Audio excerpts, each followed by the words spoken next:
50 Foreshadows by Eiichiro Oda in One Piece. Yep, today I'm bringing you a long video breaking down and analyzing the best and most important foreshadowing moments in the One Piece manga. It's perfect to have playing in the background while you're doing other stuff, so just sit back and enjoy the content. If you're one of those people multitasking right now, let me know in the comments what you're doing while listening. I love reading your replies. Also, these videos take a ton of work to put together, so I'd really appreciate it if you could drop a like and subscribe. Alright then, let's get into the video. 1. Doflamingo casually drops smiles at Sabaody way before they're a thing. Back in the Sabaody Archipelago arc, Doflamingo mentions smiles in a throwaway line that didn't make much noise at the time. But looking back now, that line hits different. At that point in the story, we had no idea what smiles were. There was zero context. It felt like Doffy just being cryptic or edgy. But fast forward hundreds of chapters and boom, the smiles turn out to be a key part of Kaido's army in Wano. They're artificial devil fruits that mess people up mentally and emotionally, especially those who get the dud versions and can't stop laughing. That's next level foreshadowing. What makes it really crazy is that Doflamingo wasn't just name dropping, he was literally hinting at a whole illegal operation involving Caesar Clown, Punk Hazard, and Kaido. Oda planted that seed so early, and most of us didn't even notice. It's one of those moments where Oda rewards readers who pay close attention and remember tiny details from earlier arcs. Plus, it subtly builds up Doffy's reach and influence way before Dressrosa. He wasn't just a flashy warlord, he was deep in the underworld game.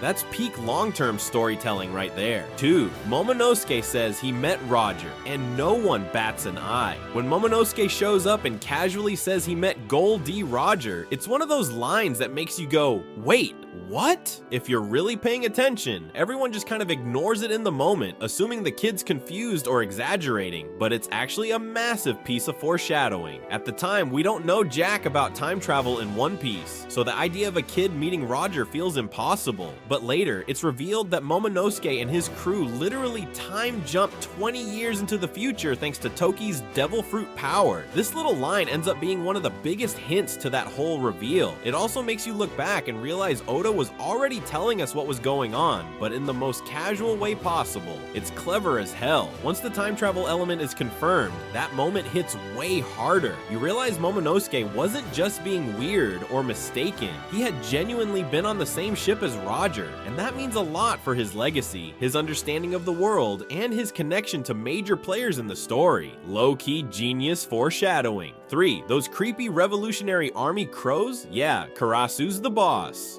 For a long time, there were these mysterious black crows hanging around whenever the Revolutionary Army did something shady or appeared out of nowhere. Most fans assumed it was just a cool aesthetic or maybe a symbol, something to make them look edgy and secretive. But nah, turns out those birds were actually being controlled by Karasu, one of the top commanders under Dragon. He is the crows, basically. The dude literally has a devil fruit power that lets him turn into a murder of crows and manipulate them. This reveal came way later, and it completely recontextualizes earlier moments where those crows popped up. What looked like just artistic flair was actually showing Karasu in action without revealing him. It also makes you realize the Revolutionary Army has been way more present than we thought. Karasu wasn't just hanging around for no reason, he was probably spying, gathering intel, or even subtly protecting key allies. This kind of foreshadowing is peak Oda. He gives you the visual clues way in advance, but doesn't explain them until you're deep into the story. It makes the world feel more alive and layered, like things are happening in the background constantly. 4th color spread in chapter 310 low-key spoils Momonosuke's dragon form. So in chapter 310, Oda drops a color spread that seems random at first glance. It's got Luffy riding a pink Eastern-style dragon with Japanese vibes all over the place. Most people just took it as a cool homage to Asian mythology, or maybe a nod to the setting of Skypiea or Wano in the future. But then, boom, years later, we get introduced to Momonosuke, who ends up eating an artificial devil fruit and transforms into that exact same dragon. Pink scales, traditional design, the whole deal. It's not just a visual coincidence either. That spread has so much Wano symbolism baked into into it, from the cherry blossoms to the old school samurai armor in the background, that it feels like Oda had this whole saga cooking even back then. And we're talking literal hundreds of chapters before Wano even starts. That level of long-term planning is nuts. Once you connect the dots, that old spread goes from being a random cool image to a full-on spoiler hidden in plain sight. It's a perfect example of how Oda uses even non-canon extras like color spreads to drop hints about where the story's heading. 5. That random kid saved in Law's flashback? Surprise, it's ex-Drake. In Law's tragic backstory, there's a blink and you'll miss it moment where we see a young boy being saved during the whole chaos with the Amber Lead Syndrome incident. Most readers didn't give it a second thought, it was just background stuff to emphasize the trauma and destruction. But much later, that same kid turns out to be freaking ex-Drake. Yeah, the supernova who's working undercover as a Marine. His past was linked to Law's all along, and we didn't even realize it. This one's especially sneaky because there's no name drop or flashy moment. It's just Oda sliding a future major character into the background of a flashback and expecting you to piece it together years later. It also adds more emotional weight to both characters. Drake's rough childhood, his dad being a violent Marine, and his eventual infiltration of Kaido's crew all hit harder when you know he barely survived the same event that shaped Law. It's not just cool world building, it's emotional depth that gets better with time, and it shows how tightly connected these characters are, even when they don't seem to be. Classic Oda move, always playing 4D chess. 6. Momonosuke rejects a stew because his dad got boiled alive. There's this moment that feels like just a weird kid being picky with food. Momonosuke refusing to eat a specific stew. At the time, it looks like a throwaway gag or something to show he's spoiled. But then, much later, when we find out that his dad, Odin, was literally boiled alive as an execution method, that moment hits like a truck. Suddenly, it's not funny anymore. It's a deeply traumatized kid subconsciously avoiding a dish that reminds him of the worst day of his life. It's some subtle, next-level emotional foreshadowing. Oda doesn't explain anything, he just lets that moment simmer, pun intended, until we have all the context. And it's such a real reaction too. Like, imagine being a kid who saw your dad die like that. You'd probably never look at a pot of stew the same way again. It adds layers to Momo's character. He's not just a whiny kid, he's carrying serious trauma that leaks out in tiny ways. This is the kind of storytelling that rewards rewatching or rereading. You catch these moments that seemed random before, and suddenly they're heavy as hell. It also shows how much Oda respects his own world building. Nothing is just filler. 7. Sanji says ships can climb mountains. Wait, was he talking about Germa? Way back in East Blue, Sanji makes this wild-sounding claim that he's seen ships sail up mountains. Everyone brushes it off, and honestly, you kind of think he's just exaggerating or being poetic. But then, way later, when we get introduced to the Vinsmoke family in Germa 66, we see that they literally have ships that can do exactly that. Their technology is so advanced that their ships can scale walls and float across the sea like it's nothing. So yeah, Sanji wasn't lying. He was just casually dropping facts from his traumatic childhood. This is another one of those early clue that makes sense in hindsight moments. Sanji never really talked much about his past before Whole Cake Island, so this line was brushed off.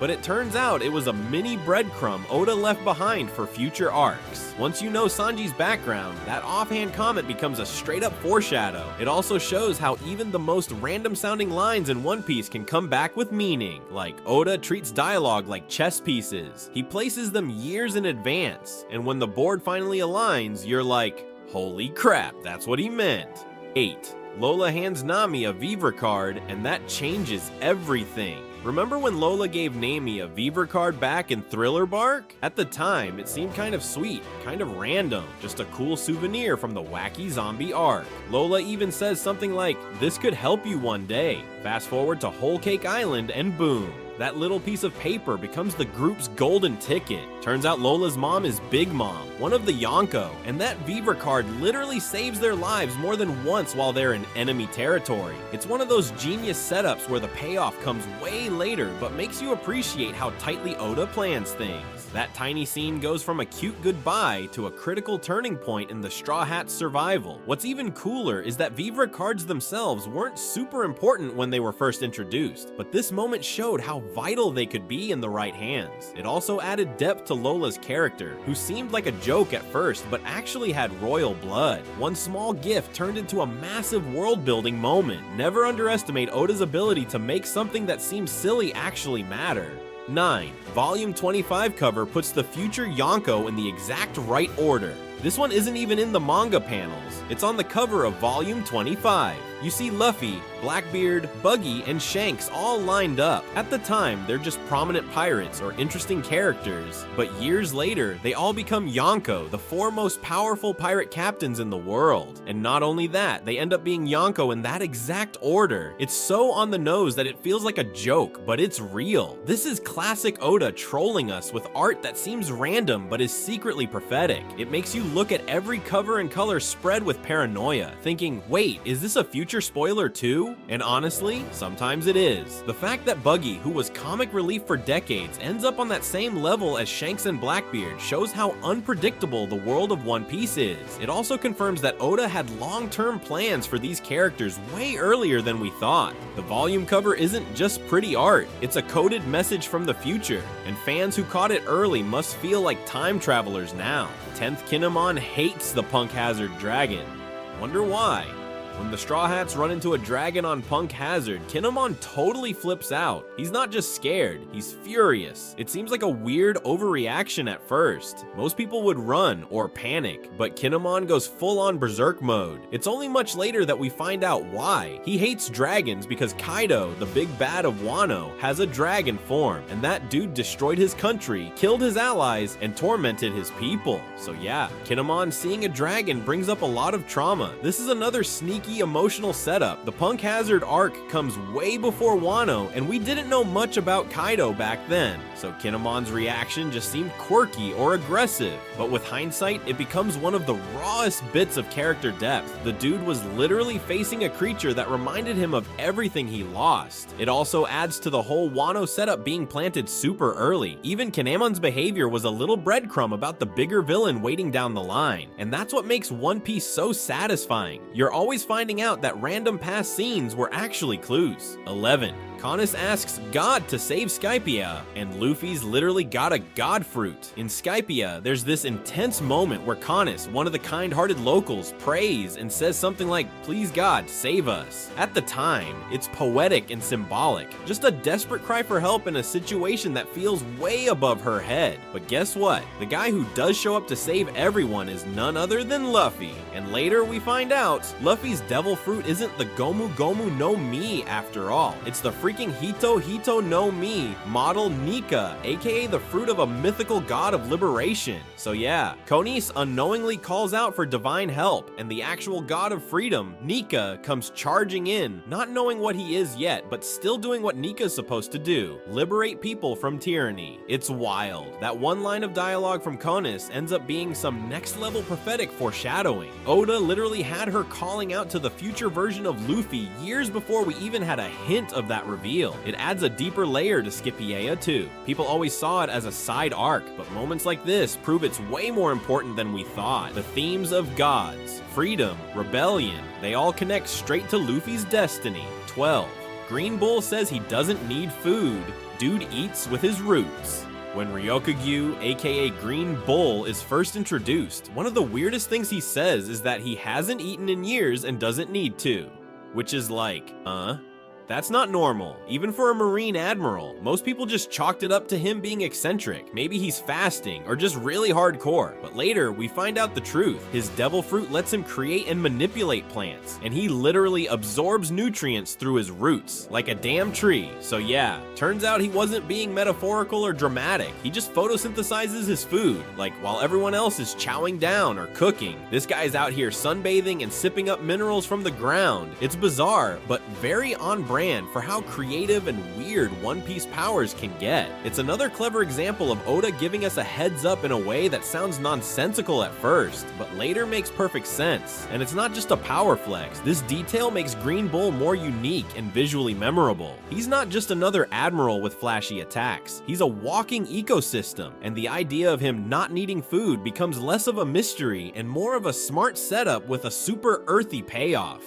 13. Luffy tells Momo, "You're not a Zoan," even though he is. At one point when Momonosuke first eats the artificial devil fruit from Punk Hazard, Luffy straight up tells him, "You're not a Zoan." At the time, it feels like Luffy just being emotionally supportive, like you're not a monster, that kind of vibe. But the irony here is so good because that fruit is a Zoan. In fact, it's a copy of Kaido's mythical Zoan, the Uo Uo no Mi, model Seiryu. So yeah, Momo totally is a Zoan, like 100%, but here's the genius part. Luffy saying that line unintentionally mirrors his own situation. Because guess what? Luffy thinks he has a paramecia, Gomu Gomu no Mi, but he's actually been rocking a mythical Zoan all along too. Hito Hito no Mi, model Nika. So both of them are walking around clueless about what they really are, pretending they're one thing when there's something way more powerful and rare. That moment where Luffy tells Momo, "You're not a Zoan," ends up being this beautifully ironic scene where two future mythical Zoans are just vibing in ignorance. It adds a weirdly wholesome twist to their dynamic. Neither of them fits the mold, and both are destined for greatness in ways they don't even understand yet. 14. Doflamingo tells Sengoku he stains the name of Buddha. Now guess his fruit. There's this heated exchange between Doflamingo and Sengoku during the chaos at Marineford, where Daffy drops a really pointed line, "You stain the name of Buddha." Now, that sounds like a cool diss at first, like he's just calling Sengoku out for hypocrisy or whatever. But then, years later, we find out that Sengoku's actual devil fruit is the Hito Hito no Mi, model Daibutsu. That's right, he can turn into a giant golden Buddha. So yeah, Daffy wasn't just being spicy, he was being literal. It's such a slick piece of dialogue, and once the truth about Sengoku's powers comes out, that line becomes a straight up masterclass in foreshadowing. Like Oda had Doflamingo roast this man on spiritual grounds before we even knew the man could go full Buddha mode. It's not just sass, it's a clue. This kind of stuff makes rereading One Piece so fun. You get to these lines that felt like cool trash talk the first time around, and now they're full-blown spoilers hiding in plain sight. Doflamingo stays winning in terms of awareness. He always seems to know way more than he lets on, and he loves throwing shade with double meanings. 15. Luffy's unusually happy after eating his fruit. Nika energy incoming. Flashback to Luffy's origin story. He eats the Gomu Gomu no Mi and suddenly gets super happy and starts laughing and acting goofy. Back then we all thought, well, that's just Luffy being Luffy. But now that we know his fruit is actually the Hito Hito no Mi, model Nika, the fruit of a god known for spreading joy and freedom, that moment takes on a whole new meaning. Basically, the fruit doesn't just give Luffy rubber powers, it changes how he feels. It's like the spirit of Nika is embedded in the fruit, and once Luffy eats it, he becomes more himself than ever. The laughing, the carefree attitude, the chaos, it's all baked into the fruit. So that burst of happiness wasn't just kid energy, it was the start of something bigger. This also retroactively explains why Luffy always bounces back from defeat with a smile, why he brings laughter wherever he goes, and why people naturally rally behind him. He is joy incarnate. That first scene was our introduction to the Nika spirit long before we even knew what it was. And once again, Oda played us all by making it look like just another fun Luffy moment. 16. Buggy guides Luffy to the execution platform. Cause he's been there before in Loguetown, Buggy captures Luffy and tries to execute him in the exact same place where Goldie Roger was killed. It's this super intense scene with lightning and drama, and yeah, Luffy escapes, obviously, but the crazy part, Buggy wasn't just randomly using that spot. He had literally been there before. He was part of Roger's crew and witnessed the execution firsthand. That moment feels way more powerful once you know Buggy's backstory. At the time, he's just the comic relief villain trying to get revenge. But after the Marineford arc and all the reveals about Buggy's past, that scene becomes way deeper. You realize Buggy wasn't just being flashy, he was subconsciously reliving a traumatic moment. The same platform where his old captain died is now the place where he's trying to execute the guy who's spiritually taking up Roger's will. It's low-key poetic, and it explains why Buggy's so extra in that scene. He's not just being dramatic, he's processing a whole load of buried emotion. Also, it ties into how Buggy keeps getting dragged into legendary level events by sheer accident or nostalgia. That scene at the platform is pure emotional foreshadowing wrapped in chaos and lightning bolts. 17. Zoro says, "Not even death will kill me," and then fights the actual Grim Reaper. Zoro has always been that guy who talks tough, but there's one moment where he deadass says, "Not even death will kill me." Classic Zoro flex, right? At first, it just sounds like badass bravado, typical swordsman energy, but then Wano happens, and this man literally sees the Grim Reaper, not metaphorically, like a full-on cloaked skeleton with a scythe shows up while Zoro's on the brink of death. And what does he do? He fights it off. Like, what the hell? Dude basically stares death in the face and says, "Nah, not today." And remember, this isn't just a dream sequence or a hallucination. Oda shows the Reaper, giving it physical presence and weight. It's still not 100% explained, which makes it even spookier. But the fact that Zoro actually interacts with this entity makes his earlier statement prophetic in the coolest way. So that early line wasn't just hot air, it was a promise. Zoro doesn't just survive impossible injuries, he straight up defies death like it's just another enemy to cut down. It adds this mythic aura to his character, like he's more than human. The guy made a deal with the void and came out on top. 18. Vivi talks about a king's meeting, and boom, Reverie happens. Way back in Alabasta, Vivi briefly mentions a meeting between kings called the Reverie. It sounds super offhand, like small talk in royal circles. Honestly, most readers probably didn't give it a second thought, but then, years and years later, the Reverie becomes one of the biggest political arcs in the story, setting the stage for world-shaking events, royal drama, and even the secret ruler of the world, Imu. That one little mention from Vivi was basically the first breadcrumb. Oda planted the name of this global summit long before it ever became important, and what's wild is how crucial the Reverie turns out to be. It's where Cobra dies, where Sabo allegedly does something insane, and where we finally get to see how the world government actually works behind the curtain. So yeah, Vivi casually talking about the Reverie way back in Alabasta was actually Oda laying the groundwork for massive endgame plot lines. That one line turned into an arc that shook the entire balance of power in the world. Once again, Oda had the roadmap in his back pocket the whole time and just dropped us little hints like it was nothing. 19. Jinbei gets name dropped in chapter 69. Then joins the crew years later. In the freaking 69th chapter of the series, someone name drops Jinbei. That's right, way before we ever see him, way before Arlong Park, way before we know anything about Fishman politics or the Sun Pirates. Jinbei's name is floating around in the One Piece world. At the time, it seems like just a little bit of world building. Oh yeah, there's a guy named Jinbei, former warlord or something. Fast forward hundreds of chapters later, and Jinbei becomes a major character, helps Luffy escape Impel Down, and eventually joins the Straw Hat crew for real. That's some long-term storytelling. Most authors wouldn't remember a name drop from that far back, let alone turn it into a core character arc. But for Oda, it's just another Tuesday. That first mention of Jinbei sets up everything that comes later. His connection to Ace, his respect for Luffy, his loyalty, and his huge role in Fishman Island's future. It also shows how tightly woven the One Piece world is. Important figures don't just pop up from nowhere. They've been there, in the shadows, with their names echoing through the background long before we meet them properly.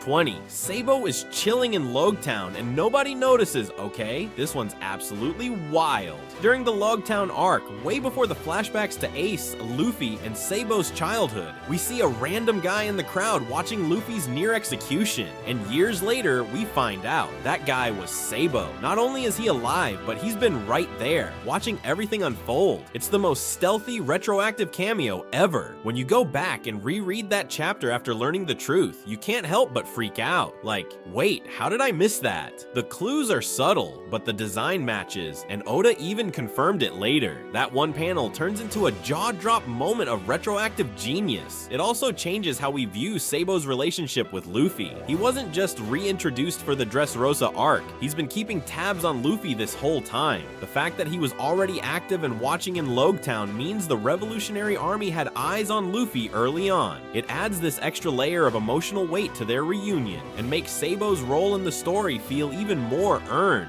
Oda didn't just pull him out of nowhere, he was always there, we just didn't realize it. 21. Duval wears an iron mask. Just like young Sanji Duval was that weird dude riding a bull, hating Sanji with his whole soul because his wanted poster ruined his life. But when he shows up, he's rocking this full iron mask. At first, you're like, okay, extra much? But then Whole Cake Island happens, and we see flashbacks of young Sanji being forced to wear an iron mask, just like that while locked away by his family. That detail hits way harder once you know the backstory. The mask thing goes from being a wacky visual choice to full-on symbolic foreshadowing. Duval hides his face because of something beyond his control, and so did Sanji. Both were imprisoned by their identities, one by the world government's sketchy bounty system, the other by bloodline trauma. It's such a niche connection, but it works. Oda didn't have to make Duval wear that specific type of mask, but he did, and years later it makes total sense. Also, it kinda subtly sets up the idea that Sanji has a hidden past, one that he's ashamed of or hiding from. Even though Duval is mostly played for laughs, his visual design ends up being a giant red flag about Sanji's true origins. Wild stuff, man. 22. Ace's necklace looks just like Dadan's. Emotional connection incoming Ace always had this iconic necklace. 3 little round beads or balls on a string. It's a small detail, but he always wears it.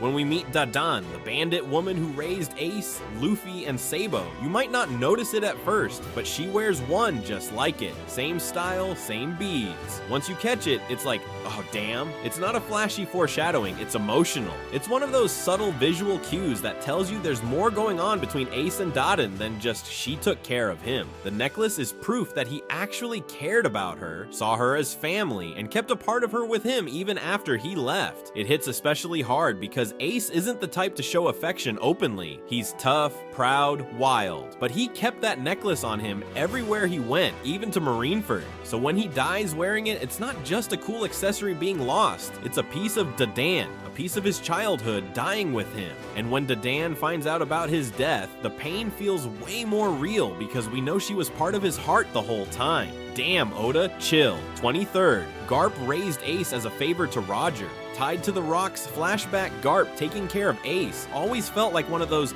well, the good guy couldn't say no moments. But there's so much more weight behind it. Roger literally asked Garp, his enemy, to protect his unborn son. That's already a bombshell. But then the story starts connecting the dots, and we find out that Roger and Garp fought together during the God Valley incident against the Rock's pirates. So Garp wasn't just doing a favor, he was honoring a bond forged in blood and fire. That one moment, taking care of Ace, is the echo of something huge that happened years earlier. And the deeper you go into the lore, the more poetic it becomes. Roger could have asked anyone, but he trusted Garp, his enemy, because they had stood side by side before. And Garp, despite being a Marine, raised Ace even knowing who his father was. He did it out of respect. This connection between Roger, Garp, Ace, and Rox D. Zebek is one of the strongest narrative webs in One Piece. And it all starts with a single choice. Take care of my son. That choice shaped generations and set the stage for future conflict. Oda be writing Shakespeare low-key. 24th level 5.5 in Impel Down, built by Morley all along. When Luffy gets to level 5.5 in Impel Down, the Nukama land between 2 actual hell-level prison floors, it feels like a wacky break from the bleakness. Ivankov and the revolutionaries are chilling there like it's a secret rave zone. But what's never explained in detail back then is, how the hell did that level even get there? Later on, we meet Morley, one of the Revolutionary Army's top commanders, and he has a crazy devil fruit that lets him move the ground like it's clay. Turns out he's the one who carved out level 5.5.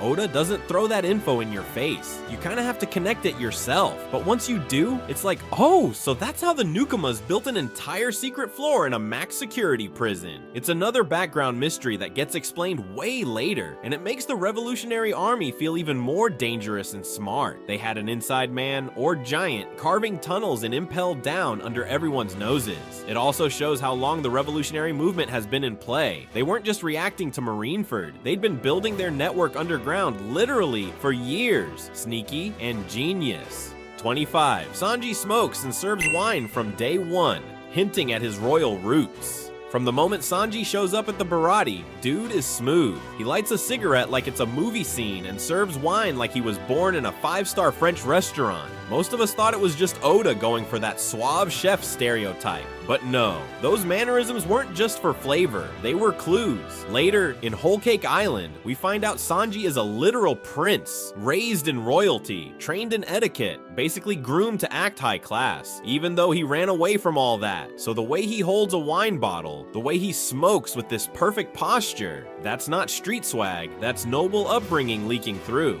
It's wild how those little behaviors in East Blue actually match up with his later backstory. You realize he didn't just learn to be classy at the Baratie, he was already like that. Zeph didn't just teach him cooking, he reinforced the dignity Sanji already had. And that makes his arc way deeper. Sanji isn't just a rebel chef, he's a runaway noble, hiding his roots behind a cigarette and a chef's hat. And Oda told us from chapter 1, smooth criminal storytelling, man. 26. Garp punches Luffy with a fist of love. Yeah, bro, that's Haki back in Water 7. Garp shows up and smacks Luffy around like it's nothing. He calls it a fist of love and plays it off as comedy, family stuff. No one questions it because it's hilarious seeing this old man deck Luffy straight in the face while laughing. But think about it, Luffy has a devil fruit body made of rubber. Normal punches shouldn't do anything to him, so how the hell is Garp hurting him? Boom. Years later, we learn about Haki, specifically Armament Haki, which lets you bypass a devil fruit user's defenses and hit their real body. Garp was using Haki the entire time, and we had no idea. That fist of love wasn't just a gag. It was coated in invisible Haki, and Oda snuck it in there like it was nothing. This one's especially fun because it completely redefines that whole interaction. What looked like classic One Piece slapstick was actually our first exposure to one of the most important power systems in the series. Garp's a savage. He was training Luffy through pain before we even knew training arcs were a thing. That man hit him with love and Haki. 27. Luffy draws a mermaid with 4 legs. Then she actually exists. During the early adventures, Luffy's drawing skills are, well, trash. There's this bit where he tries to draw what he thinks a mermaid looks like, and it's this ridiculous cursed image of a fish-human hybrid with 4 legs. Everyone laughs because clearly that's not what mermaids look like in One Piece, right? Well, guess what? Fast forward to Fishman Island and yup, that exact mermaid exists. Her name's Madame Shirley and she's got 4 legs. She's real. Oda actually made her canon, turning one of Luffy's dumbest doodles into a legit character. You can't make this stuff up. This is one of those trolling foreshadowings where Oda turns a joke into a prediction. It's hilarious, but also brilliant. Luffy has no clue what he's doing, and yet he somehow channels the universe. It's like his chaotic brain is accidentally plugged into the world's lore. It also fits with the theme of freedom and imagination in One Piece. Luffy draws what he wants, and eventually the world bends to match it. Plus, it just makes the world feel bigger. If even Luffy's wildest ideas can become real,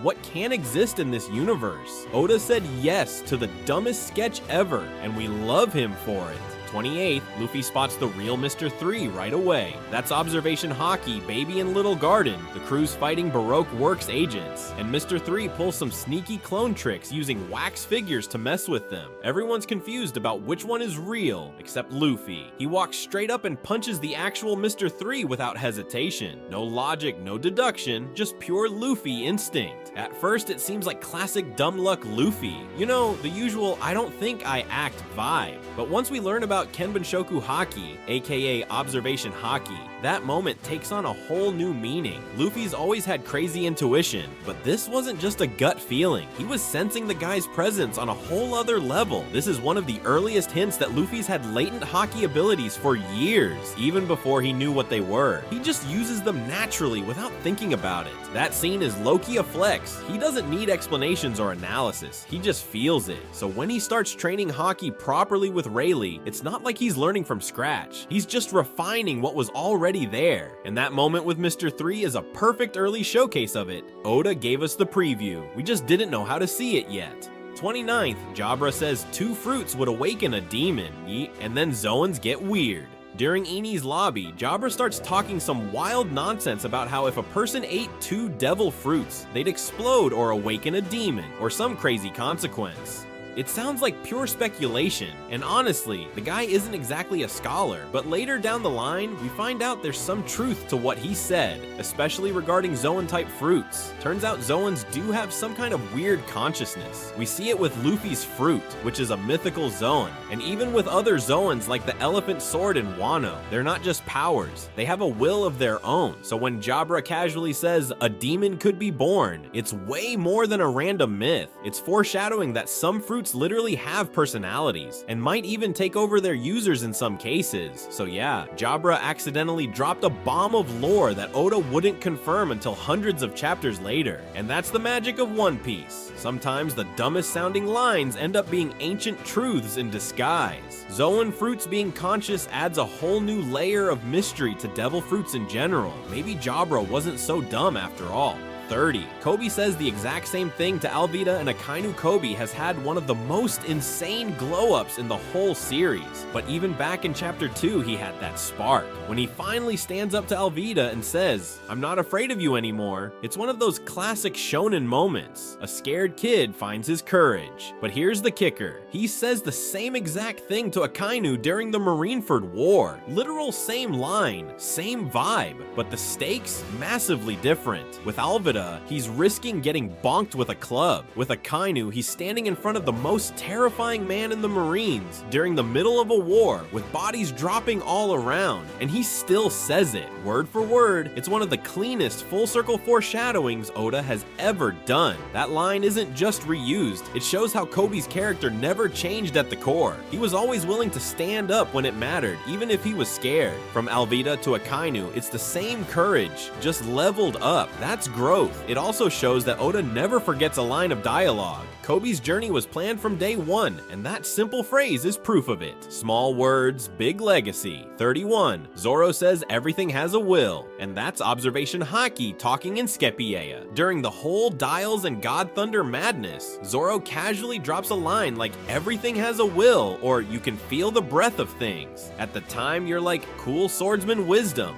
right? Maybe he's just being philosophical, talking about cutting stuff with precision. But hold up, later on, that's literally what observation Haki is. It turns out that Haki, specifically the Kenbunshoku type, allows you to sense the presence, emotions, and intentions of others. And some swordmasters use a version of that to hear their blades and feel the flow of battle. So Zoro wasn't just waxing poetic, he was describing the early signs of unlocking Haki. The moment becomes way cooler once you realize that Zoro's journey to becoming the world's strongest swordsman has always been intertwined with Haki, even before he had a name for it. His focus on feeling the breath of all things isn't just training, it's foreshadowing his future mastery of the spiritual aspects of combat. It also proves that Zoro, despite being brute force most of the time, has this deep meditative side that connects with his swords.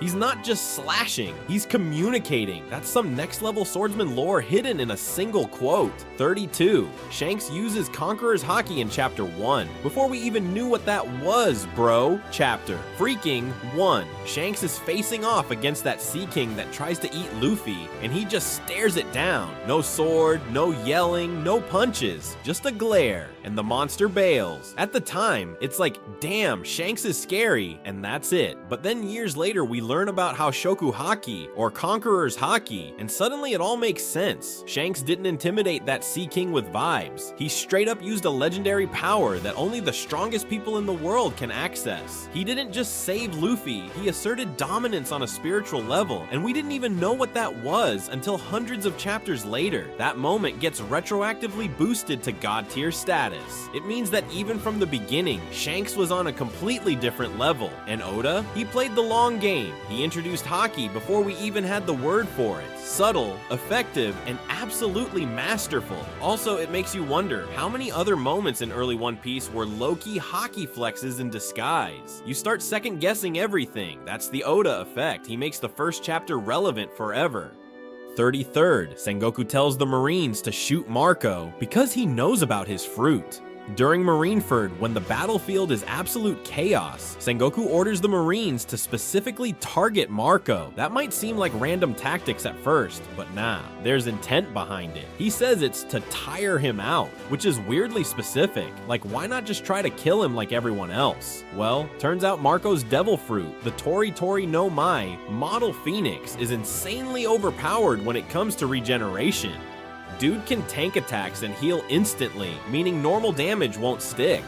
But healing takes stamina, and that's what Sengoku is exploiting. He knows Marco can't heal forever. This small tactical call shows us that Sengoku understands exactly how devil fruits work, especially mythical Zoans. It also reveals that Oda gave thought to how powers interact on a strategic level, not just flashy battles. Sengoku, being the former fleet admiral, plays the long game. He's not just sending out orders at random, he's countering specific threats with surgical precision. So when he says, just keep shooting him, it's not desperation, it's knowledge. And it means the world government has files on these powers. They're not flying blind. Every action in Marineford has layers behind it. 34th, Sanji calls himself Mr. Prince in Alabasta. And it's not just sass in Alabasta, the Straw Hats are in deep trouble. And Sanji, being the sneaky guy he is, calls Crocodile's base pretending to be someone else. When asked who he is, he drops the name Mr. Prince with full confidence. It sounds like a cheeky nickname, right? Like, haha, I'm smooth, I'm royalty in the kitchen, whatever. But hold up, years later, Whole Cake Island hits us with the reveal Sanji is literally a prince, as an actual royalty born into the Vinsmoke family, rulers of the Germa Kingdom. Mr. Prince wasn't just a random flex, it was low-key a subconscious acknowledgement of who he really is. This is classic Oda wordplay. He gives you the truth in plain sight, but you think it's a joke until the backstory comes in and recontextualizes everything. That nickname becomes a symbol of identity, Sanji pretending to be someone he walked away from while still unknowingly carrying it with him. And now, when you rewatch Alabasta, that line feels so much heavier. He wasn't just trolling, he was foreshadowing his own legacy, buried beneath years of running away.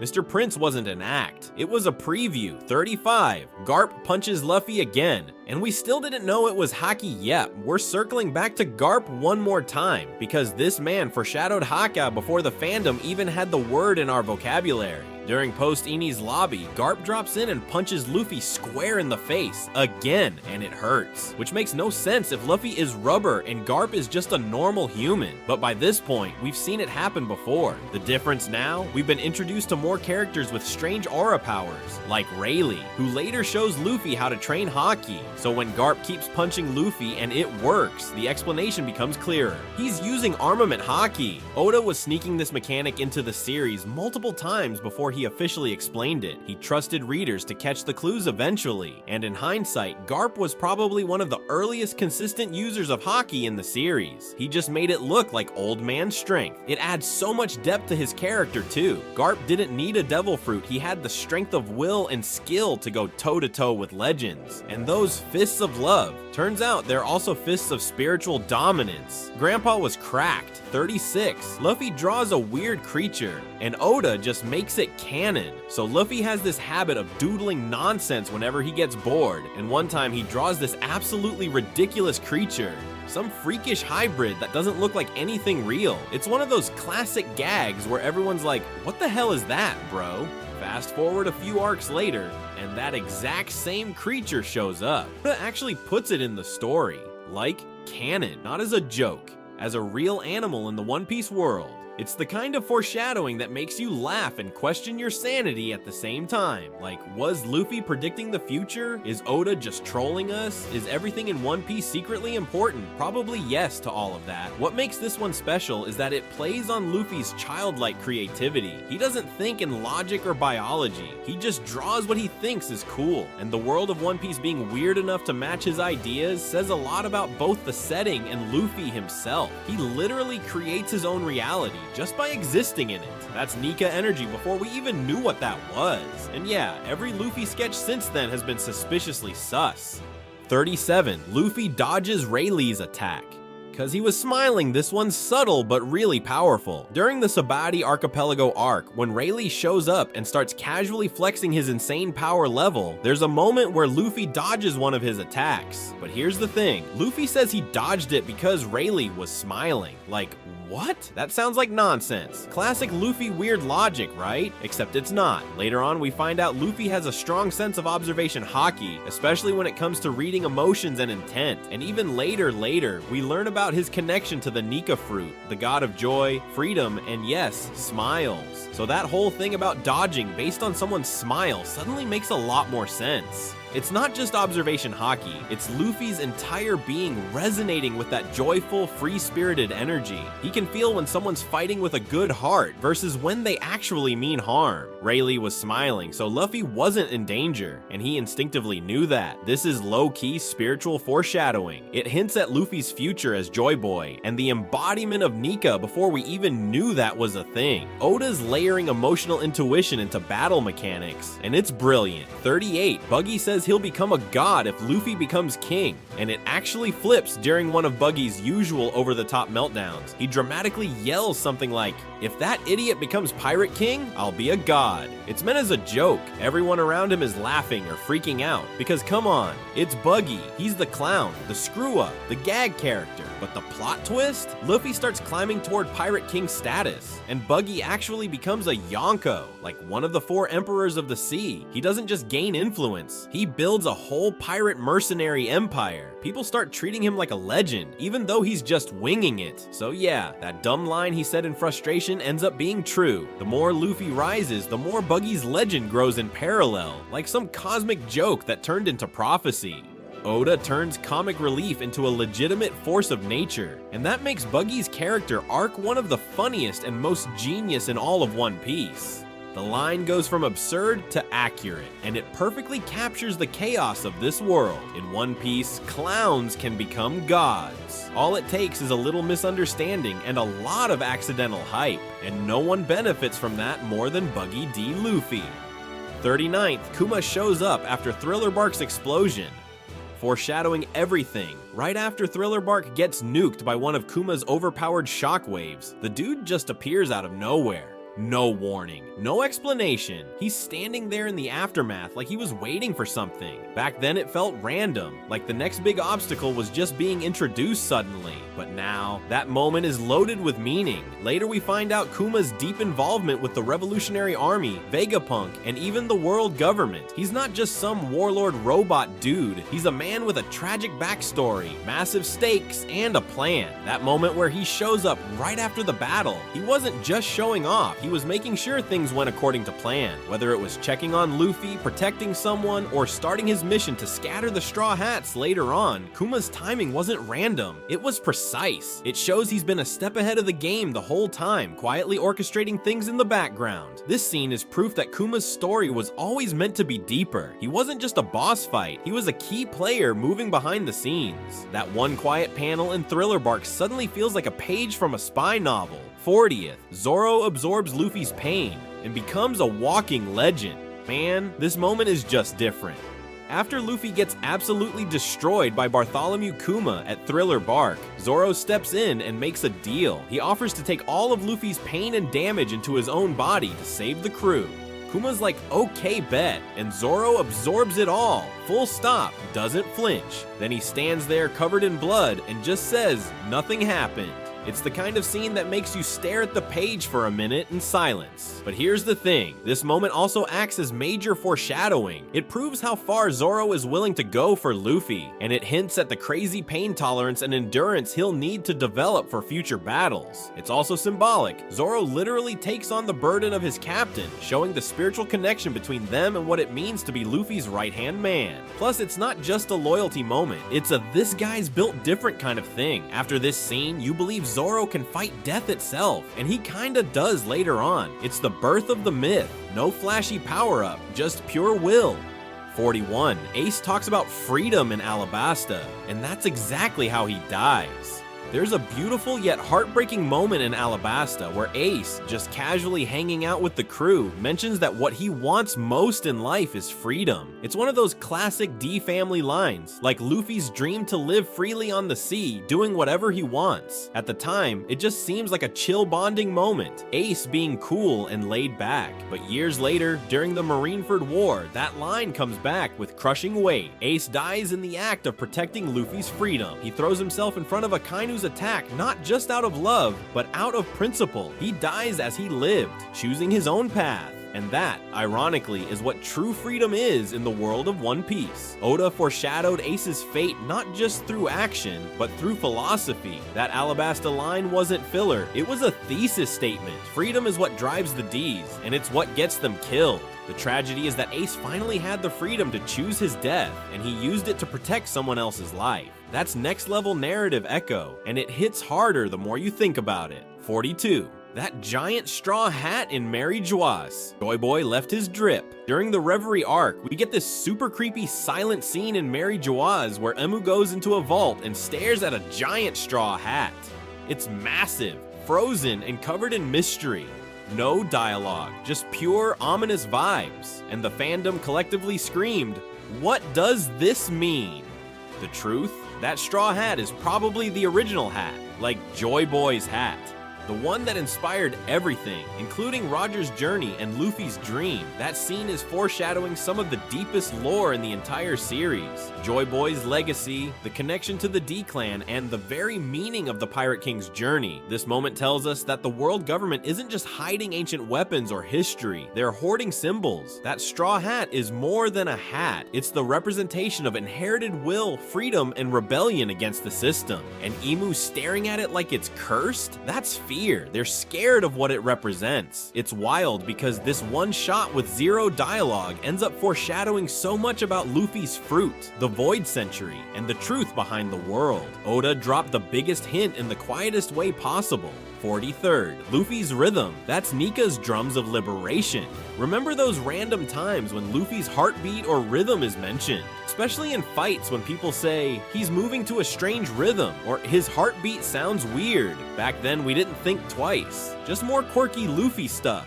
Maybe it's the rubber making noises or whatever. Then Wano hits, Gear 5 drops, and boom. We find out about the drums of liberation. That rhythm? It's the sound of Nika, the sun god.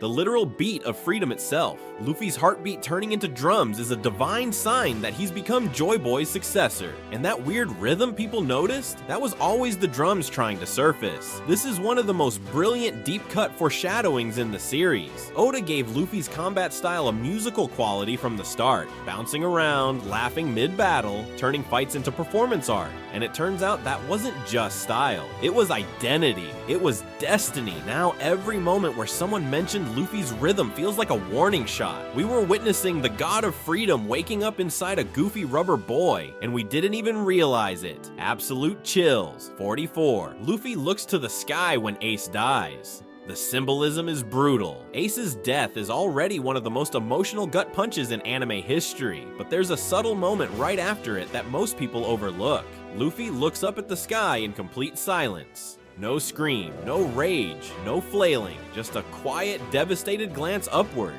At first it might feel like a blank stare, shock maybe, but it's actually symbolic as hell. The sky has always represented freedom for Luffy, and in that moment the sky becomes a place of grief. He's not just mourning his brother, he's mourning the dream. The sky isn't liberating anymore. It's empty, and he's looking for answers where there are none. That gaze is the deepest kind of foreshadowing. It shows that Luffy is about to enter a phase of transformation. He needs to fall before he rises as Joy Boy. The sky will eventually welcome him back with the drums of liberation, but not yet. First, he needs to lose everything. That quiet shot of him looking up, that's Oda telling us this isn't the end, it's the turning point. And damn, he was right. 45. Rayleigh says Haki blooms in battle. Retro explaining everything. When Luffy starts training with Rayleigh during the time skip, one of the coolest lines Rayleigh drops is this: Haki blooms in the heat of battle. It's poetic and kind of vague, but it ends up being a key to understanding how everyone in the story has been using Haki even before we had a name for it. Think about it. Zoro sensing breath. Luffy dodging attacks on instinct, Garp punching him through rubber, even Usopp feeling energy during Eni's lobby. These weren't flukes, they were all baby Haki moments, and Rayleigh's line confirms it. When people are pushed to their limits, their willpower explodes, and that's how Haki is born. It's an amazing piece of retroactive storytelling. Oda didn't just come up with Haki and shove it in randomly. He built it into the DNA of the story, then gave us the explanation once the world was ready for it. Rayleigh, being the wise old mentor, says it with such calm that you don't even realize he just unlocked the cheat code to understanding dozens of past fights. This one line ties everything together. It makes the fights feel earned. Haki isn't just a power-up, it's proof of growth, of pain, of spirit. 46. Pedro's sacrifice, pure inherited will energy. Pedro sacrificing himself in Whole Cake Island felt like a punch to the gut. He was a likable, brave dude, and it sucked to see him go. But the real impact of that scene doesn't fully hit until you realize why he did it. He wasn't just buying time. He believed in Luffy, in the next era, in the inherited will. Throughout One Piece, Oda has hammered this theme. People pass down dreams, beliefs, and purposes. Pedro explicitly says this. He believes that Luffy and his crew will usher in the dawn of the world, and so he gives up his life not to win, but to help that future arrive. Now here's the foreshadowing part. Pedro had been saying this stuff for a while. When he sees the Straw Hats, he knows they're the ones the world's been waiting for. He's literally been prepping for this his whole life, ever since Roger's crew visited Zoo. So when he explodes that ship, it's not just a tactical play, it's a symbol. His death is part of a chain that started decades ago with Joy Boy and Roger, and now it's moving through Luffy. That's Will of D energy right there. 47. The D in names? Always been a ticking time bomb. From the moment we meet characters like Gold D Roger, Monkey D Luffy, and Portgas D Ace, there's something about the D in their names that feels mysterious, but no one really talks about it. It's just there, like a weird family quirk. Then we get tiny little moments, like Whitebeard saying the Will of D still lives, Law reacting strangely when people mention his full name, Doflamingo referring to it with dread, Emu getting jumpy when they hear the name Lily D from ancient times. Suddenly the D isn't just a name, it's a curse, a legacy, a threat to the world order. What makes this so brilliant is that Oda has never outright explained it. He's been teasing it for over 1,000 chapters. But what we do know is that the D clan is connected to ancient history, rebellion, and freedom, and the exact things the world government fears most. So every time someone with a D in their name does something wild, starting wars, challenging gods, smiling in the face of death, it's not random, it's destiny. Oda's been planting this lore in the background forever, and when it finally drops, it's gonna shake the world. 48. Blackbeard says dreams never die, and that's his whole thing during the Jaya arc. Right before Luffy punches Bellamy, and right after they get humiliated, there's a quiet moment at the bar. Blackbeard, who we barely know at that point, says, "A man's dreams will never die." It sounds poetic, but whatever, right? Nah. That line, that's the core of his entire character. Blackbeard isn't just a villain, he's a dark mirror of Luffy. Another D with big dreams and zero shame about how he gets there. That moment in Jaya is the first clue. While Bellamy mocks people who chase dreams, Blackbeard believes in them. He believes in inherited will, in the legacy of the Pirate King, and in rewriting the world. That's what makes him so dangerous. He's not evil just to be evil. He's following the same logic Luffy is, but without any morals holding him back. And that's why his line hits so hard. It's not just a message to the audience, it's a mission statement. Blackbeard won't stop until he's on top, because dreams don't die, even corrupted ones. Oda dropped his entire villain philosophy in a bar scene with no music and no fight. Absolute savage. 49. Luffy's fruit isn't the Gomu Gomu, it's Nika, and the clues were everywhere. We all thought Luffy had the Gomu Gomu no Mi, the rubber fruit, and for 1,000 chapters, that's what we rolled with. Stretchy limbs, bouncy fights, and creative techniques. But then Wano hits, and Oda drops the truth bomb. It's actually the Hito Hito no Mi, model Nika, the mythical Zoan fruit of the sun god. This twist would have been totally insane if Oda hadn't been planting the seeds for years. The goofiness of Luffy's powers, the joy he spreads, his impossible comebacks, all signs of Nika's influence. And then there's Who's Who getting punished just for letting the Gomu Gomu no Mi get stolen, which makes no sense unless the fruit is insanely important. Even the way Luffy's powers evolve is different from other paramecia. He doesn't just stretch, he bends reality. He fights with laughter, turns the ground into rubber, becomes a living cartoon. That's not just creativity, that's divinity. Oda hid the true identity of Luffy's fruit behind comedy and chaos. And when the curtain finally dropped, it felt right. The biggest twist in the series wasn't a last-minute reveal, and it was a 20-year joke hiding a god-tier secret. 50. The world government's treasure, the empty throne, and Emu. Doffy warned us. Back in Dressrosa, Doflamingo drops a cryptic line. The national treasure of Mary Joie could shake the world to its core. At the time, nobody really knew what he meant. A weapon? A lost artifact? It felt like vague villain monologue stuff. But then in the Reverie arc, we see it. The empty throne. Supposedly a symbol of peace where no one rules alone. But it's all a lie because Imu exists. This shadowy figure literally sits on the throne, hiding their rule behind the illusion of balance. That's the treasure Doffy was talking about. The biggest lie in the One Piece world, that the world has no king, but it does. One silent ruler hidden for centuries, pulling the strings from behind a throne that was never supposed to be used. This is the ultimate endgame reveal. Doffy wasn't just rambling. He knew the truth, and he used that knowledge to manipulate the world government itself. That's why they couldn't touch him. He was too close to the biggest secret of all. Oda gave us this clue hundreds of chapters before showing us the truth, and it redefines everything we thought we knew about the world. And that would be the 50 foreshadows by Eiichiro Oda in One Piece. Which one surprised you the most? Let me know in the comments. And if you think I missed an important one, feel free to drop it in the comments too, so both I and everyone else can read it. If you enjoyed the video, hit the like button right now and subscribe to the channel to help me reach 5,000 subscribers and make my dream come true. A big hug, and I'll see you in the next video.